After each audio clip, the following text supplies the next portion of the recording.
اس کا قوت حافظہ کمزور ہو جاتا ہے، اس کی یادداشت کمزور ہوتی ہے۔ آج کتنے ایسے لوگ ہیں جنہیں بھولنے کی بیماری لگی ہوئی ہے۔ پہلے بہت سارے لوگ جو ہے بہت سارے موبائل نمبر یاد رکھتے تھے، لیکن آج بہت سارے لوگ ایسے ہیں ان کی قوت حافظہ اتنا کمزور ہو چکا ہے، یادداشت کمزور ہو چکی ہے کہ خود کے موبائل کا نمبر یاد نہیں رہتا ہے۔ آدمی جس گاڑی پہ پھرتا رہتا ہے اسی گاڑی کی چابی بھول جاتا ہے۔ جو آدمی چشمہ پہنتا ہے وہ چشمہ کبھی بھول جاتا ہے۔ موبائل استعمال کرتا ہے تو موبائل کبھی بھول جاتا ہے، کبھی گھڑی بھول جاتا ہے۔ یہ بھولنے کی بیماری ہمیں لگی ہوئی ہے۔ اسی طرح لوگ بیمار رہتے ہیں، وقت پہ گولیاں لینا ضروری ہے، اگر نہیں لیتے ہیں بیماری بڑھنے کا اندیشہ ہو سکتا ہے، موت مرنے کا بھی اندیشہ ہوتا ہے۔ لیکن بہت سارے لوگ ہیں وقت پہ گولیاں لینا بھی بھول جاتے ہیں۔ یہ معاملہ ہے، آج جو ہے قوت حافظہ کمزور ہو رہا ہے لوگوں کا۔ اسی طرح یہی بیماری عورتوں کے اندر بھی پائی جاتی ہے۔ تو میرے بھائیوں، ایسا کیوں ہوتا ہے؟ جب ہم بہت زیادہ گناہ کرتے ہیں تو انسان کا قوت حافظہ کمزور ہونے لگتا ہے۔ جیسا کہ حضرت عبداللہ بن مسعود رضی اللہ تعالیٰ عنہ فرماتے ہیں کہ جو آدمی گناہ کرتا ہے وہ اپنا حاصل کردہ علم بھی بھول جاتا ہے۔ اسی طرح امام شافعی الرحمن نے اپنے استاد امام وکیع سے شکایت کی کمزور حافظہ کی، سوء حافظہ کی، کہا کہ میری قوت حافظہ کمزور ہو رہی، میری یادداشت کمزور ہو رہی ہے۔ شکوت الی وکیع سوء حفظی فارشدنی الی ترک المعاصی۔ تو استاد وکیع نے کہا کہ گناہوں کو چھوڑ دو۔ پتا چلا کہ جو آدمی گناہوں میں ملوث رہتا ہے، گناہوں میں لت پت رہتا ہے، گناہ پہ گناہ کرتا ہے، وہ آدمی یا تو حقیقی علم سے محروم ہو جاتا ہے یا اس کا قوت حافظہ کمزور پڑ جاتا ہے اور آدمی کو بھولنے کی بیماری لگ جاتی ہے۔ اسی طرح گناہوں کے نقصانات میں سے یا اثرات میں سے ایک اثر یہ ہے کہ آدمی رزق سے محروم ہو جاتا ہے، روزی روٹی سے محروم ہو جاتا ہے، رزق سے برکت ختم ہو جاتی ہے، کاروبار سے برکت ختم ہو جاتی ہے۔ اللہ رب العالمین نے قرآن میں فرمایا وَلَوْ أَنَّ أَهْلَ الْقُرَىٰ آمَنُوا وَاتَّقَوْا لَفَتَحْنَا عَلَيْهِمْ بَرَكَاتٍ مِّنَ السَّمَاءِ وَالْأَرْضِ وَلَٰكِن كَذَّبُوا فَأَخَذْنَاهُمْ بِمَا كَانُوا يَكْسِبُونَ۔ فرمایا کہ بستی میں رہنے والے لوگ اگر ایمان لے آئیں گے اور تقوی اختیار کریں گے، تقوی کے کئی معنی ہیں، جن میں سے ایک معنی ہوتا ہے بچنا، دوسرا معنی ہوتا ہے ڈرنا، یعنی گناہوں سے بچیں گے۔ لَفَتَحْنَا عَلَيْهِمْ بَرَكَاتٍ مِّنَ السَّمَاءِ وَالْأَرْضِ، اللہ نے کہا کہ آسمان و زمین سے برکت کے دروازے ہم کھول دیں گے، برکت کو لٹائیں گے۔ وَلَٰكِن كَذَّبُوا فَأَخَذْنَاهُمْ بِمَا، لیکن ان لوگوں نے جھٹلایا تو اللہ رب العالمین نے ان کے گناہوں کی وجہ سے انہیں پکڑ لیا۔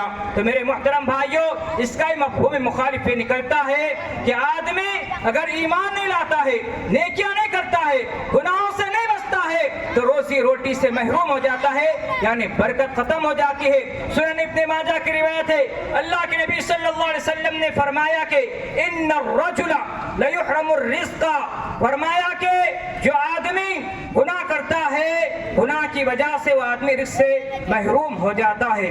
اس لیے میرے بھائیوں، ہمیں گناہوں سے بچنا چاہیے۔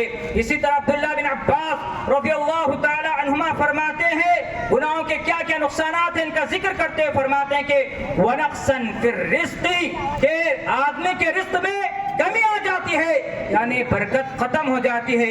آج بہت سارے لوگ شکوے شکایت کرتے ہیں رزق کے معاملے کو لے کر کے۔ کئی ایسے نوجوان ہیں جن کے پاس کوئی نوکریاں نہیں ہے، اور کئی لوگ ہیں رزق کے معاملے میں بہت پریشان ہے، کہتے ہیں کہ کاروبار ٹھنڈا ہے، دھندا مندہ ہے۔ پہلے ہم لوگ 10-10 20-30 ہزار کماتے تھے، لیکن ابھی دکان کا کرایہ بھی صحیح سے نہیں نکل پا رہا ہے۔ پھر اسی چکر میں ڈھونگی بابوں کے پیچھے پڑ جاتے ہیں یا غیر شرعی راقیوں کے پیچھے پڑ جاتے ہیں، جس کی وجہ سے دنیا و آخرت دونوں برباد ہو جاتی ہے۔ میرے محترم بھائیوں، جب بھی ہمارے ساتھ ایسا معاملہ ہو جائے تو اپنے دلوں میں جھانک کر کے دیکھنا چاہیے، اپنے اعمال پہ نظر ڈالنی چاہیے، اپنے گناہوں کی فہرست کو ٹٹولنا چاہیے اور گناہوں سے توبہ کرنا چاہیے اور گناہوں سے بچنا چاہیے۔ اگر ہم گناہوں سے بچیں گے، اللہ رب العالمین سے ڈریں گے، تقوی اختیار کریں گے، تو اللہ رب العالمین ہمیں ایسی جگہ سے رزق عطا فرمائے گا جہاں انسان کا گمان بھی نہیں ہوگا۔ جیسا کہ اللہ نے فرمایا وَمَن يَتَّقِ اللَّهَ يَجْعَل لَّهُ مَخْرَجًا وَيَرْزُقْهُ مِنْ حَيْثُ لَا يَحْتَسِبُ، کہ جو آدمی اللہ سے ڈرتا ہے اللہ رب العالمین اسے ایسی جگہ سے رزق دیتا ہے جہاں سے اس کا گمان بھی نہیں ہوگا ہے، تو گمان نہیں ہوتا ہے، یعنی سوچتا بھی نہیں کہ انسان یہاں سے مجھے رزق مل سکتا ہے۔ میرے محترم بھائیو، پتہ چلا کہ نیکی کرنے کی وجہ سے رزق کھینچا چلا آتا ہے اور گناہ کرنے کی وجہ سے انسان رزق سے محروم ہو جاتا ہے۔ اسی طرح گناہوں کے اثرات میں سے ایک برا اثر یہ ہے کہ انسان اللہ کی نعمتوں سے محروم ہو جاتا ہے، گناہگار سے نعمتیں چھن جاتی ہے۔ آپ ذرا غور کیجئے، اللہ رب العالمین نے حضرت آدم علیہ السلام کو، حضرت حوا علیہ السلام کو پیدا کیا، جنت میں رکھا، کہا کہ جو کھانا چاہتے ہو کھاؤ، لیکن ایک درخت کے قریب مت جانا، ولا تقربا هذه الشجرة، اس درخت کے قریب بھی مت جانا۔ چنانچہ شیطان نے دونوں کو بہکایا، دونوں بہک گئے۔ قرآن کے الفاظ ہے فَلَمَّا ذَاقَ الشَّجَرَةَ بَدَتْ لَهُمَا سَوْآتُهُمَا، کہ انہوں نے پھل کو چکھا، مفسرین کے مطابق انہوں نے پھل کو کھا لیا، چنانچہ جنت کی نعمتوں سے محروم ہو گئے، ننگے ہو گئے اور پتوں کے ذریعے اپنے جسم کو چھپانے لگے۔ اللہ رب العالمین نے انہیں جنت سے نکال کر کے زمین پر بھیج دیا۔ کس وجہ سے بھیجا ہے؟ صرف ایک گناہ کی وجہ سے۔ گناہوں کا اثر دیکھیں کہ انسان اللہ کی نعمتوں سے محروم ہو جاتا ہے اور اللہ رب العالمین انسان سے نعمتیں چھین لیتا ہے۔ حضرت آدم علیہ السلام کے ایک لغزش کی وجہ سے جنت سے نکال دے گئے حضرت آدم علیہ السلام۔ اسی طرح جو آدمی جتنی بڑی سرکشی کرے گا، جتنا بڑا گناہ کرے گا، اتنا ہی زیادہ اسے نقصان پہنچے گا۔ جیسے اللہ رب العالمین نے قارون کو مال و دولت سے نوازا تھا، مال و دولت کی کوئی کمی نہیں تھی، اس کے پاس اتنا خزانہ تھا کہ صرف اس کی چابیاں اونٹوں پر لائی جاتی تھی، لیکن اس نے کبر و غرور کیا، گھمنڈ کیا، گناہ کیا، تو اللہ رب العالمین نے اس کے بارے میں فرمایا کہ فَخَسَفْنَا بِهِ وَبِدَارِ الْأَرْضِ، کہ اللہ رب العالمین نے اسے محل سمیت دھسا دیا، زمین میں دھسا دیا۔ تو پتا چلا کہ جو آدمی گناہ پہ گناہ کرتا ہے، گناہوں کے دلدل میں پھنستا ہے، اللہ کی نعمتوں سے محروم ہوتا جاتا ہے، اللہ رب العالمین اس سے نعمتیں چھین لیتا ہے۔ بہت ساری نعمتیں ہوں گے ہمارے پاس، ایمان کی نعمت ہے، علم کی نعمت ہے، گھر بار کی نعمت ہے، اہل اولاد کی نعمت ہے، دوستی کی نعمت ہے، بہت ساری نعمتیں ہیں۔ جب ہم گناہ کریں گے تو تمام نعمتوں سے محروم ہو سکتے ہیں۔ اس لیے پیارے بھائیوں، ہمیں گناہوں سے بچنا چاہیے۔ اسی طرح گناہ کے برے اثرات میں سے ایک اثر یہ ہے کہ انسان کی زندگی سے چین و سکون ختم ہو جاتا ہے، آدمی ہمیشہ بے چین، پریشان، اضطرابی حالت میں رہتا ہے۔ اللہ رب العالمین نے فرمایا وَمَنْ أَعْرَضَ عَنْ ذِكْرِي فَإِنَّ لَهُ مَعِيشَةً ضَنْكًا، کہ جو میرے ذکر سے اعراض کرے گا، منہ مولے گا، اس کی زندگی تنگ ہو جائے گی۔ وَنَحْشُرُهُ يَوْمَ الْقِيَامَةِ أَعْمَىٰ، اور قیامت کے دن ہم اسے اندھا بنا کر کے اٹھائیں گے۔ تو یہاں پر زندگی تنگ ہونے کا مطلب یہی ہے کہ انسان کی زندگی سے چین و سکون ختم ہو جائے گا، دن کا چین ختم ہو جائے گا، رات کی نیند اڑ جائے گی اور آدمی کو بھوک نہیں لگے گی اور کہیں بھی اسے سکون نہیں ملے گا، نہ گھر میں، نہ گھر کے باہر، نہ بیوی بچوں میں، نہ دوست احباب میں، نہ کاروبار میں، کہیں بھی سکون نہیں ملے گا۔ ہمیشہ آدمی ڈپریشن کا شکار ہو جائے گا، نیند کی گولیاں کھائے گا لیکن پھر بھی نیند نہیں آئے گی۔ ایسا کیوں ہوتا ہے؟ گناہوں کے برے اثرات کی وجہ سے ہوتا ہے۔ بہت سارے لوگ اس کے بھی شکار ہیں، اس لیے ہمیں گناہوں سے بچنا چاہیے۔ اسی طرح جو آدمی گناہ کرتا ہے، اللہ رب العالمین اسے ذلیل و رسوا کر دیتا ہے۔ اللہ رب العالمین گناہگار کو ذلیل و رسوا کر دیتا ہے۔ اکرمہ رحمہ اللہ فرماتے ہیں کہ اللہ تعالیٰ بڑا خوددار ہے، اللہ رب العالمین گناہگار کو ذلیل کر کے ہی چھوڑ دیتا ہے۔ اسی طرح حضرت عائشہ رضی اللہ تعالیٰ عنہ نے حضرت معاویہ رضی اللہ تعالیٰ عنہ کو خط لکھا، اس میں کہا کہ جو آدمی گناہ کرتا ہے تو گناہ کرنے سے پہلے جو لوگ اس کی تعریف کرتے تھے وہی لوگ اس کی برائی کرتے ہیں، اس کی مذمت بیان کرتے ہیں۔ اور حدیث سے یہ پتہ چلتا ہے کہ اللہ رب العالمین مومنوں کے دلوں میں گناہگار کے خلاف نفرت ڈال دیتا ہے۔ ساری دنیا گناہگار سے نفرت کرتی رہتی ہے اور وہ آدمی ذلیل و رسوا ہوتا رہتا ہے۔ کیسے آدمی ذلیل و رسوا ہوتا ہے کہ انسان کے ماتحتی میں رہنے والے لوگ، اس کے ہاتھ کے نیچے کام کرنے والے لوگ اس کی بات نہیں مانیں گے۔ اسلاف فرمایا کرتے تھے کہ جب بھی میں کوئی گناہ کرتا ہوں اس کا اثر اپنی بیوی کی نافرمانی کی شکل میں اور اپنی سواری کی سرکشی کی شکل میں دیکھتا ہوں۔ اسی طرح عمر الزاہد رحمہ اللہ فرماتے ہیں کہ جو آدمی لوگوں کے ڈر سے، مخلوق خدا کے ڈر سے امر بالمعروف نہی عن المنکر کے فریضے کو ترک کر دیتا ہے تو مخلوق بھی نافرمان بن جاتی ہے۔ اس کے بچے اس کی بات نہیں مانیں گے، اس کے غلام اس کی بات نہیں مانیں گے۔ اللہ رب العالمین ایسے ذلیل و رسوا کرتا ہے۔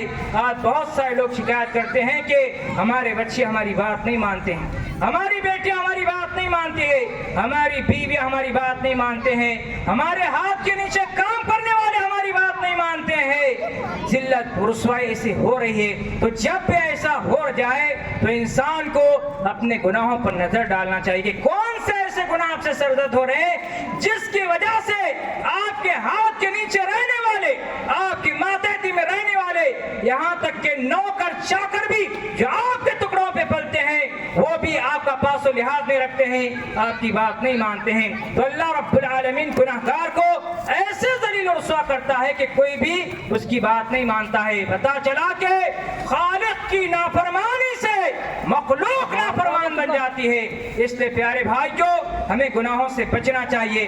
گناہوں کے اثرات میں سے، برے اثرات میں سے ایک اثر یہ ہے کہ گناہگار انسان وحشت اور دہشت میں مبتلا ہو جاتا ہے، ہمیشہ ڈرا ہوا رہتا ہے، ہمیشہ ایک قسم کا ڈر اسے لگا رہتا ہے، چین و سکون نہیں رہتا ہے۔ جیسا کہ اللہ کے نبی صلی اللہ علیہ وسلم سے پوچھا گیا کہ نیکی کسے کہتے ہیں، گناہ کسے کہتے ہیں؟ نبی نے نیکی کی تعریف کرتے ہوئے فرمایا کہ البر حسن الخلق، نیکی حسن اخلاق کا نام ہے، اور گناہ کے بارے میں فرمایا کہ والاسم ما حاک فی صدرک وکریہت ان یطلع علیہ الناس۔ مسلم کی حدیث ہے، فرمایا کہ گناہ وہ ہے جو تیرے دل میں کھٹک پیدا کرے اور تو اس بات کو ناپسند کرے کہ لوگ اس سے باخبر ہو جائیں۔ تم جو گناہ کر رہے ہو لوگوں کو پتہ چل جائے، آپ یہ نہ چاہیں۔ یہ گناہ کی تعریف کی گئی، بڑی بہترین تعریف ہے، سارے گناہ اس میں آ جاتے ہیں۔ اس لیے آپ دیکھیں گے، تجربہ ہے، مشاہدہ ہے کہ جو آدمی بے گناہ ہوتا ہے وہ آدمی بہادری کے ساتھ بات کرتا ہے، کسی بھی محفل میں، کسی مجلس میں آنکھوں میں آنکھیں ڈال کر کے، خم دھوپ کر کے، پوری پامرجی، ہمت، شجاعت، جرأت کے ساتھ بات کر سکتا ہے۔ لیکن جو آدمی گناہگار ہوتا ہے، جس کا دل سیاہ ہو جاتا ہے، ایسا آدمی آنکھوں سے آنکھیں نہیں ملا سکتا ہے، اس کے منہ پہ تالے پڑ جاتے ہیں، اس کی زبان میں لکنت آ جاتی ہے، کیونکہ ہمیشہ ڈرا رہتا ہے۔ گناہگار کے لیے اللہ کی طرف سے ایک عذاب یہ ہے کہ وہ ڈرتا ہے، جس طرح چور پولیس سے ڈرتا ہے اسی طرح گناہگار نیک انسانوں سے ڈرنے لگتا ہے۔ مثال کے طور پر دیکھیں کہ بہت سارے یہاں پر بچے ہیں، پڑھنے لکھنے والے بچے ہیں، اگر کوئی طالب علم ایگزام ہال میں، امتحان ہال میں چیٹنگ کر کے لکھتا ہے، نقل کر کے لکھتا ہے، کاپی کر کے لکھتا ہے کاغذ وغیرہ میں، تو بنداس نہیں لکھتا ہے، ہمیشہ ڈرتے ہوئے چیٹنگ کرتا ہے، ہمیشہ ڈرتے ہوئے نقل کرتا رہتا ہے، ایک قسم کا ڈر اسے لگا رہتا ہے کہ کہیں کوئی دیکھ نہ لے، میں پکڑا نہ جاؤں، میرے نمبر کہیں کاٹ نہ دیے جائے، تو اس قسم کا ڈر آدمی کو لگا رہتا ہے۔ اسی طرح چور چوری کرتے ہو، شراب پیتے ہو، زانی زنا کرتے ہو، ڈرتا رہتا ہے۔ اسی طرح جو بے ایمان آفیسر رہتا ہے، کرپٹ آفیسر رہتا ہے، وہ رشوت لیتے وقت ڈرا رہتا ہے۔ اسی طرح ہمارے جو نوجوان لڑکے اور لڑکیاں جو بے حیا بن چکے ہیں، سیدھے راستے سے بھٹک چکے ہیں، گناہوں کے دلدل میں پھنستے جا رہے ہیں، یہ جب ایک دوسرے سے بات کرتے ہیں، جی ایف اور پی ایف کے فتنے میں مبتلا ہو کر کے ایک دوسرے سے بات کرتے ہیں تو ڈرتے ہوئے بات کرتے ہیں، جیسے بات کرتے ہیں اتنے آہستہ سے بات کرتے ہیں، کانوں میں ایئر فون رکھ کر کے، ان کو ہی سننے آتا ہے، بعد والے کو کچھ بھی سننے نہیں آتا ہے۔ اسی طرح رات میں جب چیٹنگ کرتے ہیں تو کس طرح کرتے ہیں؟ چادر اوڑھ لیتے ہیں، اوڑھے کے اندر سے چیٹنگ کرتے ہیں، ڈر، وحشت، دہشت کہ کہیں ماں باپ کو پتہ نہ چل جائے، کہیں چھوٹے بھائی کو پتہ نہ چل جائے۔ اسی طرح بیوی بگڑی ہوئی ہے یا شوہر بگڑا ہوا ہے تو دونوں ایک دوسرے سے ڈرتے رہتے ہیں۔ یہ چند مثالیں ہیں جس سے پتہ چلتا ہے کہ آدمی، گناہگار آدمی ہمیشہ ڈرا ہوا رہتا ہے, ہمیشہ سہما ہوا رہتا ہے, خالق کے سوا مخلوق سے بھی ڈرنے لگتا ہے. اس لیے میرے بھائیوں گناہوں سے بچنا چاہیے. اور گناہوں کا ایک بڑا نقصان یہ ہے کہ آدمی گناہ پر گناہ کیے جاتا ہے. ایک گناہ, دوسرا گناہ, تیسرا گناہ, چوتھا گناہ کا سلسلہ دراز ہوتا جاتا ہے اور آدمی نیکیوں سے محروم ہو جاتا ہے. امام غزالی رحمہ بڑی پیاری بات کہتے ہیں, فرماتے ہیں کہ جس طرح نماز انسان کو گناہوں سے بچاتی ہے, روکتی ہے, اسی طرح گناہ انسان کو نماز سے روکتے ہیں.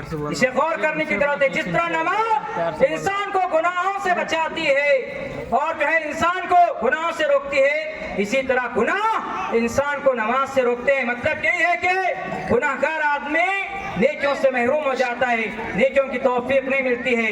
کس طرح آدمی گناہ پہ گناہ کرتا ہے, ایک جھوٹ بولتا ہے, اسے سچ ثابت کرنے کے لیے 10 اور جھوٹ بولنا پڑتا ہے. ایک واقعے کے ذریعے آپ اس بات کو سمجھے. کہتے ہیں کہ ایک آدمی کی لڑکی تھی, اسے رشتہ مطلوب تھا, داماد مطلوب تھا. چنانچہ اس نے رشتہ تلاش کیا, ایک نوجوان لڑکا ملا, اس کے بارے میں تحقیق کیا, اس کے پڑوسیوں سے, اس کے دوست کے, یہ لڑکا کیسا ہے. چنانچہ اس کے دوست یا پڑوسی نے تعریف کی کہ بہت اچھا لڑکا ہے, خوبصورت ہے, نوجوان ہے, لیکن پیاز کھانے کا عادی ہے. آدمی پریشان ہوا, بولا کہ یہ کیسا شوق ہے. لوگوں کو الگ الگ قسم کے شوق رہتے ہیں, لیکن یہ کون سا شوق ہے کہ اسے پیاز کھانے کا شوق ہے. چنانچہ اس نے کہا کہ ہاں پیاز کھانے کا شوق ہے, لیکن پیاز روزانہ نہیں کھاتا ہے, جب وہ شراب پینے بیٹھتا ہے تبھی جو ہے وہ پیاز کھاتا ہے. تو آدمی پریشان ہے, بولا کہ کیا شراب بھی پیتا ہے؟ بولا کہ ہاں شراب پیتا ہے, لیکن روزانہ نہیں پیتا ہے, جب وہ کوٹھے پہ جاتا ہے تبھی شراب پیتا ہے. آدمی بولا کہ کیا زانی بھی ہے؟ تو بولا کہ ہاں زانی بھی ہے, لیکن روزانہ کوٹھے پہ نہیں جاتا ہے, جب وہ جوئے میں رقم ہار جاتا ہے تو اپنا غم غلط کرنے کے لیے, غم بھلانے کے لیے جب جو ہے کوٹھے پہ جاتا ہے. آدمی بولا کہ کیا جوا بھی کھیلتا ہے؟ اسی طرح سلسلہ چلتا رہا. بولا کہ ہاں جوا بھی روزانہ نہیں کھیلتا ہے, جس دن وہ چوری کرتا ہے یا ڈاکہ ڈالتا ہے یا کسی کا مرڈر کر کے پیسے کماتا ہے, اس دن وہ آدمی جوا کھیلتا ہے. تو دیکھا آپ نے, غور کیا کہ آدمی شرابی بھی ہے, آدمی زانی بھی ہے, اسی طرح آدمی جواری بھی ہے, اسی طرح آدمی چور اور ڈاکو بھی ہے. تو یہ سزا ہے گناہ پہ گناہ کرنے کی. یعنی گناہوں کے برے اثرات میں سے برا اثر یہ ہے کہ انسان گناہوں کے دلدل میں پھنستا جاتا ہے, باہر نہیں آتا اور نیکیوں سے محروم ہو جاتا ہے. اسی طرح گناہوں کے نقصانات میں سے ایک نقصان یہ ہے, گناہوں کی وجہ سے انسان بیماریوں میں مبتلا ہو جاتا ہے, انسان بیماریوں میں مبتلا ہوتا ہے. اللہ رب العالمین نے قرآن میں فرمایا وَمَا أَصَابَكُم مِّن مُّصِيبَةٍ فَبِمَا كَسَبَتْ أَيْدِيكُمْ وَيَعْفُو عَن كَثِيرٍ. فرمایا کہ تمہیں جو بھی مصیبت پہنچتی ہے وہ تمہارے اپنے کالے کرتوتوں کی وجہ سے, اپنے برے اعمال کی وجہ سے, اپنے گناہوں کی وجہ سے پہنچتی ہے. حضرت علی رضی اللہ تعالیٰ عنہ فرماتے ہیں اللہ کے رسول نے میرا نام لے کر کے صحت کی تشریح کرتے ہوئے فرمایا, مستند احمد کی حدیث ہے, حسن درجے کی یہ روایت ہے, فرماتے ہیں کہ فرمایا کہ علی تمہیں جو بھی بیماریاں آتی ہے, جو بھی خرابیاں پہنچتی ہے, جو بھی مصیبتیں آتی ہے وہ تمہارے برے اعمال کی وجہ سے آتی ہے. اس میں بتایا گیا کہ بیماریاں بھی آتی ہے تو انسان کو اس کے گناہوں کی وجہ سے آتی ہے. اسی طرح سنن ابن ماجہ کی حدیث ہے, علامہ البانی نے اس حدیث کو صحیح قرار دیا ہے. فرمایا نبی کریم صلی اللہ علیہ وسلم نے کہ جس قوم میں بے حیائی عام ہو جاتی ہے, کھلے عام زنا ہونے لگتا ہے, وہاں پر طاعون اور ایسی بیماریاں جنم لینے لگتی ہے جو پچھلے قوموں میں نہیں پائی جاتی تھی. آج دیکھیے کیسی مہلک بیماریاں ہمارے دور میں پائی جا رہی ہے, کتنے خطرناک امراض آ رہے ہیں. ڈاکٹر خود حیران و پریشان ہے کہ ان کا علاج کیسے کیا جائے, کون سی دوا دی جائے, سمجھ میں نہیں آ رہا ہے. ابھی کورونا کی وجہ سے پوری دنیا میں تباہی و بربادی مچی ہوئی تھی, ابھی کورونا کو پھر جو ہے اٹھایا جا رہا ہے, پھر سے پھیلنا شروع ہو گیا ہے. تو یہ جو امراض آ رہے ہیں یہ کس وجہ سے آ رہے ہیں؟ ہمارے گناہوں کی وجہ سے آ رہے ہیں. ایک پیغمبر ہے حضرت ایوب علیہ السلام, مشہور پیغمبر ہے, ان کی بیماری مشہور ہے, ان کا صبر بھی مشہور ہے, صبر ایوب کہا جاتا ہے. چنانچہ حضرت ایوب علیہ السلام ایک مالدار پیغمبر تھے. اللہ رب العالمین نے کئی بیویاں اور کئی بچوں سے